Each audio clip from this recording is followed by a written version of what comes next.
ऐसे में जब डॉक्टर के पास जाया जाता है तो अक्सर डॉक्टर बोलते हैं कि बोतल से दूध ना पिलाएं, वो भी दांतों को नुकसान कर सकता है।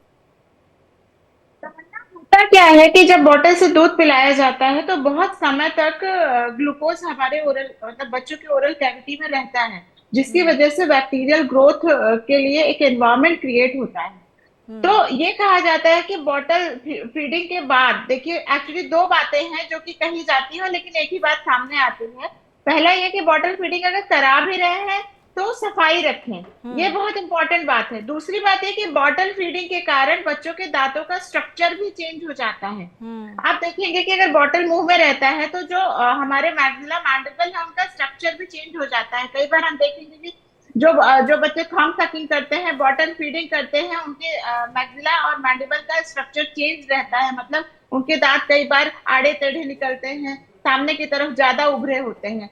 तो मैंने बॉटल फीडिंग के ये दो बड़े नुकसान हैं। जी, तो बड़े नुकसान हैं। और हमारे साथ हमारे एक कॉलर भी जुड़ चुके हैं, भोलानाथ छत्तीसगढ़ से। जी भोलानाथ, अपना सवाल कर सकते हैं आप। मेरा दांत दांत सड़ते जा रहा है, ना उनको ना गुटखा खाता हूँ ना पान पराग खाता हूँ, तो क्या उपाय किया जाए? और दांत उखड़ भी रहा है, हिल भी रहा जी, अपना टेलीविजन सेट का वॉल्यूम आप थोड़ा म्यूट कर लीजिए। और मेरी तमाम दर्शकों से यही गुजारिश है कि टेलीविजन सेट का वॉल्यूम आप म्यूट कर लिया कीजिए जब भी आप हमारे साथ बात करते हैं। खैर, आपका सवाल हमें समझ आ गया। डॉक्टर राहुल, इनका सवाल ये है कि ना ये पान खाते हैं ना गुटखा खाते हैं, लेकिन इनके दांत गिरते जा रहे हैं। एज क्या है इनकी? और एज तो उन्होंने नहीं बताई, लेकिन अगर आप ओके, एक। कोई बात। हाँ। दांत गिर रहे हैं तो सबसे पहली तो यह है कि कैल्शियम की कमी है और इन्हें टेम्परेचर मेंटेन करना होगा। ठंड, कुछ लोग क्या करते हैं, जैसे गर्मी में बाहर से आए, ठंडा गर्म पी लिया। मैं बहुत लोगों, मेरे पास पेशेंट आते हैं जो एक बोलते हैं कि चाय पीने के बाद तुरंत भी वो लोग ठंडे पानी का इस्तेमाल कर लेते हैं। सबसे पहले तो टेम्परेचर से दांतों को बचाना है। फिर हम्म। बात आती है इंटरनल। इंटरनल के लिए आपको कैल्शियम यूज करना है। कैल्शियम की आप ब्लड टेस्ट कराएं, और कैल्शियम इनका बहुत ज्यादा लो मिलेगा। उसको इंक्रीज करने के लिए कैल्शियम की टैबलेट्स लेनी है, जो विटामिन डी थ्री के साथ मिक्सअप में लेनी है, क्योंकि कैल्शियम बहुत लोग प्लेन ले रहे होते हैं, बट विटामिन डी थ्री के बिना वो डाइजेस्ट नहीं होता बॉडी में। कितना भी दूध पी ले या कुछ भी कर ले, हमें विटामिन डी थ्री की जरूरत होती है कैल्शियम को डाइजेस्ट करने के लिए। तो वो हम्म। चीजें जरूरी है, तो इस पे इन्हें वर्कअप करना होगा। चलिए, हमारे साथ एक और कॉलर जुड़ चुके हैं अमृतसर से, मेला देवी। जी, अपना सवाल कर सकते हैं आप।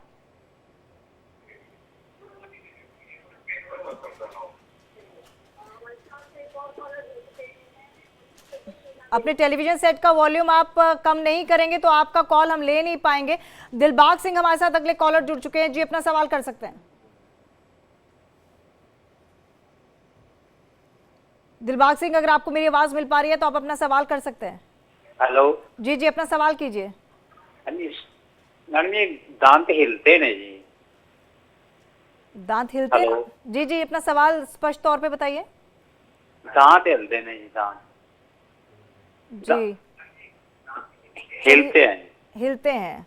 चलिए, हाँ। बहुत बहुत धन्यवाद आपका हमारे साथ जुड़ने के लिए। आपका सवाल का जवाब लेते हैं दीपा जी से। दीपा जी, इनका सवाल है कि इनके दांत बहुत हिलते हैं। के दांत हिलते हैं तो हो सकता है कि कभी इनको कोई शिकायत रही हो गम्स से रिलेटेड, और गम्स में पायरिया की वजह से भी दांत हिलते हैं, क्योंकि जो मसूड़े होते हैं वही दांतों को होल्ड करके रखते हैं, और उसमें अगर इन्फेक्शन या इन्फ्लेमेशन हो गई है तो उस वजह से दांतों की जो रूट्स होती हैं वो वीक हो जाती हैं, तो वो कारण हो सकता है। तो सबसे पहले ओरल हाइजीन ही इम्पोर्टेंट है, और उस इन्फ्लेमेशन और इन्फेक्शन को इनको दूर करना होगा। तो नजदीकी डेंटिस्ट से मिलकर ही हो पाएगा वो। बिल्कुल, डॉक्टर से परामर्श लेना बहुत ज़रूरी है। और आगे बढ़ते हैं, डॉक्टर सांत्वना का रुख करते हैं। डॉक्टर, आपसे मैं ये जानना चाहूँगी कि लगातार हम ओरल हेल्थ की बात करते हैं, लेकिन जब भी बात प्रॉपर ब्रशिंग की आती है तो शायद हम उतना टाइम भी नहीं देते हैं। कितना टाइम एक ब्रशिंग में देना चाहिए, अगर आप एक टाइम की बात करें या 2 टाइम की बात करें? हमारे यहाँ जो ब्रशिंग टेक्निक प्रैक्टिस की जाती है वो हम ऐसे करते हैं कि जैसे हम दांत नहीं कपड़ा धो रहे हों, मतलब इतना हार्ड ब्रशिंग करते हैं कि आप जनरली देखेंगे कि गाँवों में, रूरल एरिया में लोगों के दांत बहुत झड़े हुए होते हैं, क्योंकि उन्हें लगता है कि ज्यादा तेज से ब्रश करेंगे तो हमारे दांत ज्यादा साफ होंगे। तो यहाँ पे इस सवाल का जवाब मैं 2 चरणों में देना चाहूंगी। पहला चरण यह है कि जो ब्रश ब्रश करना है वो बहुत सॉफ्ट तरीके से करना है, हार्ड ब्रशिंग नहीं करना है। बहुत जेंटल तरीके से अपने दांतों को ब्रश करना है। और बहुत सॉफ्ट ब्रिशल वाले ब्रश से करना है। जाके हम ब्रश को टच करके देखें कि ब्रश के जो ब्रिशल्स हैं वो सॉफ्ट है या हार्ड है। जो ब्रश के ब्रिशल्स सॉफ्ट है हमें वो ब्रश लेना है, पहली बात। दूसरी बात ये कि टाइमिंग, टाइमिंग में हमें बहुत देर तक ब्रश नहीं करना है, मतलब लगभग 5 मिनट इज सफिशियंट। हमें 10 मिनट 15 मिनट ब्रश नहीं करना है, लेकिन जब ब्रश करना है तो सिर्फ सामने ब्रश नहीं करना है, हमको दांतों के अंदर भी ब्रश करना है। और मैं तो ये प्रिफर करूँ, मैं तो ये सलाह देना चाहूंगी कि जब भी आप डेंटिस्ट को विजिट करें तो सबसे महत्वपूर्ण यह है कि उनसे ब्रशिंग टेक्निक के बारे में जरूर पूछें। यह एक महत्वपूर्ण चीज है जिसे कि हम सबसे ज्यादा इग्नोर करते हैं। तो बिल्कुल। ब्रश ब्रश करने के लिए हमेशा, मैं चूंकि यहाँ पे मॉडल नहीं है तो मैं उस तरीके से समझा नहीं पाऊंगी, लेकिन मैं एक लेमन तरीके से ये लेमन लोगों को ये बताना चाहूंगी कि जब ब्रश करें तो ऊपर वाले दांतों में नीचे की ओर और नीचे वाले दांतों में ऊपर की ओर करें। इसी तरह से दांतों की अंदर की तरफ, नीचे वाले दांतों में भी ऊपर की तरफ और ऊपर वाले दांतों में भी नीचे की तरफ बहुत सॉफ्ट तरीके से ब्रश करना है। और दांतों के साथ, दांत आपके शरीर का हिस्सा है, उन्हें प्यार करिए, उन्हें अच्छे से रखिए, उन्हें मतलब उनके साथ रूड मत होइए, उनको बहुत तेजी से ब्रश मत करिए, नहीं तो आपके दांत खराब हो जाएंगे। बिल्कुल। हमारे साथ एक कॉलर भी जुड़ चुके हैं, संतोष हमारे साथ जुड़े हैं जयपुर से। संतोष, अपना सवाल कर सकते हैं आप। डॉक्टर, मैं 60 इयर्स ओल्ड हूँ और मुझे फ्रंट के टीथ हैं, उनसे कुछ प्रॉब्लम हुआ था। मेरा मतलब कभी स्पून लग गया था, उसके बाद में वहाँ पे इतना इन्फेक्शन हो गया और सब इतना डिस्ट्रॉय हो गया कि मुझे उनको ब्रिज बनवाना पड़ा, 2 सपोर्टिंग टीथ और 4 आगे के दांत। चलिए वो हुआ, उसके बाद भी मुझे सडनली कुछ ब्रेन का प्रॉब्लम हो गया था, मेरा सर्जरी हुआ, उसके बाद मुझे गम ब्लीडिंग शुरू हो गया था और वह इतने लंबे टाइम तक रहा मुझे गम ब्लीडिंग कि आई वाज शॉक्ड कि मेरे तो अब टीथ निकल जाएंगे, गिर जाएंगे। मैं फ्रिक्वेंट ब्रश करती हूँ आफ्टर एवरी मील और मैं बेबी ब्रशेस करती हूँ जो बहुत सॉफ्ट ब्रिसल्स वाले होते हैं, और जो जनरली टेक्निक आप लोग बताते हैं कि ऊपर के दांतों को नीचे की तरफ, नीचे के दांत को ऊपर की तरफ। मैं क्लीनिंग का पूरा ध्यान रखती हूँ, कई बार मैं डेंटल जेट भी यूज करती हूँ, लेकिन उसके बावजूद भी मुझे अपने खुद से, अपने माउथ से मुझे स्मेल आती है।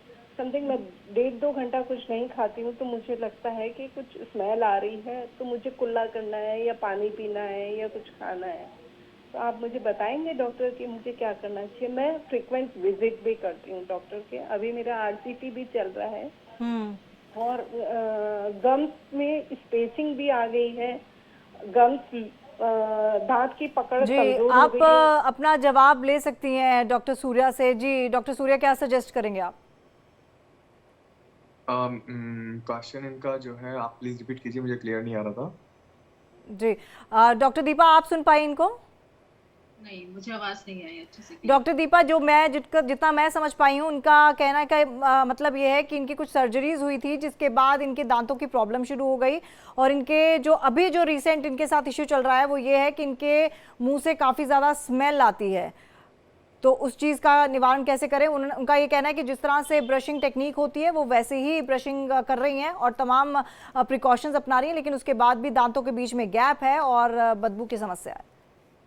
तो दांतों के बीच में गैप है तो यही सबसे बड़ा कारण है उनके दांतों से या मुंह से बदबू आने का, क्योंकि वहां पर खाना अक्सर फंस जाया करता है। और इन दो लोगों में जिनमें दांतों में गैप ज्यादा होता है उनमें ब्रशिंग का जो है टाइम को थोड़ा सा इंक्रीज करना चाहिए, क्योंकि 1 टाइम अगर वो ब्रश करे तो 2 बार उनको करना चाहिए। और माउथ वॉश और बाकी सारी प्रिकॉशंस जो डॉक्टर सांतवना ने बोली हैं वो लेनी चाहिए, क्योंकि उनकी अगर मुंह से स्मेल आ रही है जो वो बोल रही हैं तो ये पायरिया की शिकायत भी हो सकती है। कभी कभी ऐसा हो सकता है कि वो दांतों से नहीं, उनके मसूड़ों से रिलेटेड हो, तो ब्रशिंग का मुझे लगता है कि उसमें इतना इफेक्ट नहीं पड़ेगा। लेकिन हाँ, आप नमक पानी के कुल्ले कर सकती हैं गुनगुने पानी के साथ, या बीटाडीन के कुल्ले कर सकती हैं गुनगुने पानी के साथ, उससे काफी राहत मिलेगी। चलिए, मेघा भी हमारे साथ अगली कॉलर जुड़ चुकी हैं अमृतसर से। मेघा, अपना सवाल कर सकती हैं आप। हेलो, तो पिछला था, मेरे बेटा का 6 साल का हो गया, उसके दांत भी आ रहे, उसके दांत आए हैं पर वो ना टूट गया, उसके बाद उसके दांत आ नहीं रहे। चलिए डॉक्टर सूर्या, बेटा 6 साल का हो गया है, दांत नहीं आ रहे, एक बार आए उसके बाद टूट गए, उसके बाद फिर नहीं आ रहे। इसके लिए मैम प्रॉपर चेकअप कराना पड़ेगा, एक्सरे करा के देखना पड़ेगा कि और कैल्शियम की जांच होनी भी बहुत जरूरी है कि वो दांत इतने कमजोर आ रहे हैं कि कैल्शियम उसमें इतना अच्छा नहीं है कि वो टूट रहे हैं। और चेकअप करा के वो लोग एक्सरे कराएंगे, उसमें देखेंगे कि इनकी रूट अभी भी है कि नहीं है उसमें। अगर रूट नहीं है तो उसके लिए सोचना पड़ेगा, अगर रूट ही नहीं है तो वहां से डेवलप नहीं होगा। तो यानी एक डेंटिस्ट के पास जाके एक्सरे कराना पड़ेगा। बिल्कुल, यानी कि एक्सरे कराना पड़ेगा। और हम बार बार देखिए, हमारा इस शो का तात्पर्य और हमारा लक्ष्य भी यही है कि आपकी समस्याओं का निवारण हो, लेकिन आपको अपने एक नज़दीकी डॉक्टर से मिलना ज़रूरी है, क्योंकि कौन सी बीमारी को क्या है वो फिजिकली देख के ही पता चलेगी। एक बार फिर से रुक करते हैं सांत्वना का। सांत्वना, मैं आपसे पूछना चाहूँगी, क्योंकि बच्चों से रिलेटेड इतने सारे सवाल आ रहे हैं और आजकल हम देख रहे हैं कि पहले जब दांत आते थे, एक टूटता था तो दूसरा दांत आता था और कुछ दिनों बाद आता था, लेकिन आजकल मैंने खुद देखा है कि दांत टूटता नहीं है, पहले पीछे से दांत आना शुरू हो जाता है और उसके बाद वो जब पूरा आ जाता है फिर टूटता है। इसका क्या मतलब है? पर कई बातें समझने की जरूरत है। पहली बात ये कि एक तो दो तरीके के दांत होते हैं। एक तो डेसिडस टीथ होता है जिसे हम दूध वाले दांत कहते हैं, दूसरे परमानेंट टीथ होते हैं। जो परमानेंट टीथ होते हैं वो 7 वर्ष के बाद आना चालू होते हैं, और जो दूध के दांत होते हैं वो लगभग 7 वर्ष तक टूटना, धीरे धीरे करके टूटना स्टार्ट होते हैं और लगभग 13 वर्ष तक पूरे दांत दूध वाले टूट जाते हैं। पहली बात। दूसरी बात ये कि आप कह रहे हैं कि टूटते नहीं और दूसरे आ जाते हैं, तो ये कोई बड़ी बात नहीं है। इट्स ए नेचुरल थिंग, क्योंकि जो डेसिडियस टूथ होते हैं वो परमानेंट टीथ के नीचे होते हैं। तो कई बार डेसिडियस टूथ मतलब दूध वाले दांत अगर नहीं समय पर निकल पा रहे हैं तो परमानेंट टूथ उनकी जगह आ जाते हैं और दूध वाले दांत अपने समय से हट जाते हैं। इसमें कोई घबराने वाली बात नहीं है, डरने वाली बात नहीं है। जी। तीसरी बात, अगर हमको ऐसा लगता है कि बहुत समय तक मतलब 13 वर्ष के बाद भी दूध वाले दांत नहीं टूट रहे हैं, तो इसके कारण परेशानी यह होती है कि जो दांत परमानेंट दांत जो आ रहे हैं उनका अलाइनमेंट चेंज हो सकता है। जब उनका अलाइनमेंट चेंज हो जाएगा तो वो फिर स्ट्रक्चर बेकार दिखेगा। तो इसलिए हमको डेंटिस्ट के पास जाना चाहिए और उनसे राय लेना चाहिए। जैसे कि डॉक्टर सूर्या कह रहे थे कि पूरे मुंह का एक बार एक्सरे लेना बहुत जरूरी है, दांतों की पोजीशन देखना बहुत जरूरी है कि कौन से दांत कहाँ पे सिचुएटेड है और कौन सा दांत क्यों नहीं आ पा रहा है। कई बार ओरल कैविटी में स्पेस कम होता है जिसकी वजह से दांत पूरे नहीं आ पाते समय पे। तो इसलिए बहुत जरूरी है कि जो बच्चों की ग्रोइंग एज है लगभग 7 से 12, 13, 14 वर्ष तक, हमें 1-2 बार डेंटिस्ट को जरूर विजिट करके बिल्कुल, डेंटिस्ट को जरूर दिखाना चाहिए। और यही हम बार बार कह रहे हैं कि आप जिस तरह से अपना फुल बॉडी चेकअप कराते हैं, आप ओरल हेल्थ चेकअप भी कराइए। हमारे साथ बड़ी देर से एक कॉलर जुड़े हुए हैं अलीगढ़ से। जी, आप अपना सवाल कर सकते हैं। हेलो जी, आप अपना सवाल कर सकते हैं। हाँ जी, मेरा सवाल ये है कि मैंने आरसीटी कराई थी 1 साल पहले, तो मेरे उसमें कैप में सुराख सा हो गया है। जी, आरईसी कराई थी आपके, क्या हो गया? आरसीटी कराई थी मैंने 1 साल पहले, उस मेरे कैप में एक सुराख सा बन गया है। सुराख बन गया है। जी, आरटीसी कराई थी और अब उनके दांत में सुराख बन गया है। क्या इस चीज का निवारण है, डॉक्टर दीपा रावत? अगर उन्होंने आरसीटी कराई थी और अब दांत में सुराख बन गया है तो हो सकता है कि आरसीटी उनकी प्रॉपर तरीके से ना हुई हो, और कभी कभी ये भी होता है कि उनके दांत इतने वीक रहे हों जिसकी वजह से वो सुराख बन गया है। तो उसके लिए कोई चिंता वाली बात नहीं है। आप अपने डाइट का ध्यान रखेंगे और ओरल जो माउथ है, मुंह है, उसका अगर सफाई का ध्यान रखेंगे तो वो आपको कभी भी कोई परेशानी नहीं देगा। अगर वो दर्द नहीं कर रहा है या इन्फेक्शन नहीं है उसमें तो वो आपको कोई दिक्कत नहीं देगा। चलिए, तो देखिए, आप ओरल हेल्थ केयर कितना ज़्यादा ज़रूरी है। हम अपनी पूरी बॉडी की देखभाल करते हैं और हम अपनी ओरल हेल्थ को नज़रअंदाज कर सकते हैं, लेकिन आप देखिए कितने सारे कॉलर हमारे साथ जुड़े और तमाम कॉलर्स की अलग अलग समस्याएं हैं। और बचपन से अगर आप ओरल हेल्थ केयर करें तो ये आपके बुढ़ापे तक आपका सहयोग करेगी। ये आज हमने इस चीज़ से समझ लिया।